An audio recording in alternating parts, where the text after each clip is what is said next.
What's up, YouTube? If you ever make the embarrassing mistake of forgetting to bring your drumsticks to a gig, I have a solution for you. You're watching Ian's Gig Stories.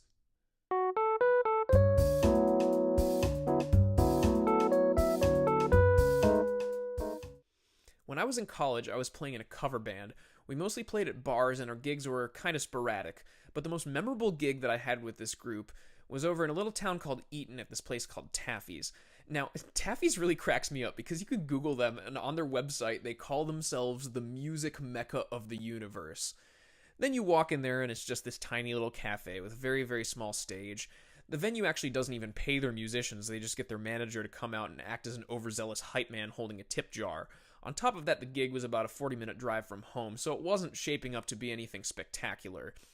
So that night, my good friend and now head in the sand bandmate Will was playing keys with the group, so he and I decided to carpool over to the gig. We got about 30 minutes away from home when all of a sudden it hit me that I don't think I threw my stick bag in the car. So I started to freak out. I was thinking, man, I really, really hope I'm wrong, but I don't think that I threw my sticks in the car.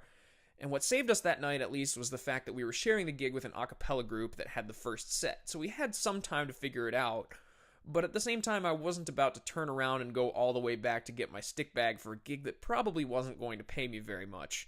So we decided to stop by the venue and drop off our gear, and we started to look around to see if there was any place nearby that might sell drumsticks.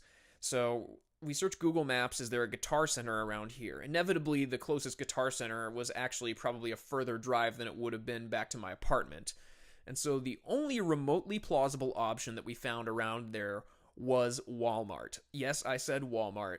Now, we weren't very confident that we would actually find drumsticks at Walmart, but we didn't have a whole lot of options, so we just decided to go check it out.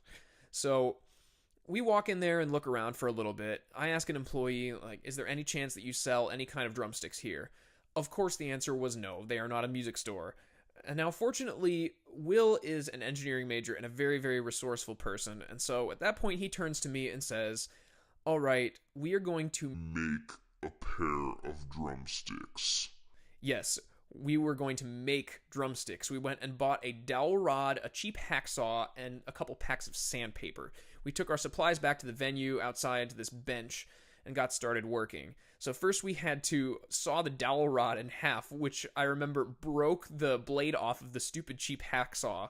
And then at that point, to actually create some semblance of a shoulder or a tip on the stick, we had to very aggressively sand these two rods in a manner that looked a little something like this. So we basically did the Captain Morgan pose on the bench, and yeah.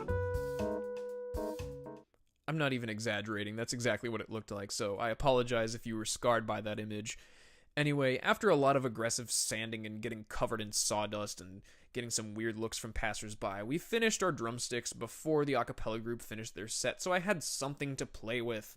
Now the question is, were the sticks any good? Well, I will just let you see for yourself, because I have one of my homemade drumsticks right here. And here it is, and most importantly, look at that tip there. As you can see, we really did not figure out how to make good tips on these things, but we were working with limited time, and so that was especially a problem playing the ride cymbal. With those tips, I could just barely produce any sound out of it, and it was probably also the fact that they were just really lightweight and awkward, so I had to play most of my ride patterns that night either on the hi-hat or on the cymbal bell with the shoulder of the stick, and honestly, they really didn't produce anything close to a full sound out of any of my drums. Now, fortunately, we were just playing rock and R&B covers in a small bar, and so really everything was just kind of loud, and the sound quality wasn't really ever going to be that good to begin with. Also, I'm guessing the audience were probably not educated musicians who could see or hear that I was playing with incredibly crappy drumsticks, but ultimately the experience of playing with these sticks was not particularly great. So yes, I made a pair of drumsticks. No, they were not good. Was it worth it? Other than for a good story, I would say probably not. Now, of course, the moral of the story is just don't forget your freaking drumsticks. It's not worth it. If you do, you might end up like me, having to make a pair of drumsticks out of some crap you bought at Walmart, or even worse, you could end up like that kid from Whiplash and get into a car accident going back to get your sticks. So just bring your drumsticks to your gig and everything will go fine. Thanks so much for watching Ian's Gig Stories. If you like this video, give it a thumbs up. If you're interested in seeing any more content I create, hit that subscribe button, and do both of those things because I guess it makes YouTube's algorithms do better stuff and recommend my videos to people. And if you didn't like this video, then leave me a hate comment so I can laugh at how pathetic your life is.